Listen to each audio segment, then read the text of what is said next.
एकदन्तं शूर्पकर्णं गजवक्त्रं चतुर्भुजं पाशाङ्कुशधरं देवं ध्यायेत् सिद्धिविनायकं ध्यायेत् गजाननं देवं तप्तकाञ्चनसन्निभं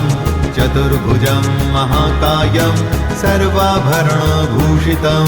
दन्त अक्षमालापर्शं पूर्णमोदकधारिणं मोदकासक्तशुण्डाग्रम्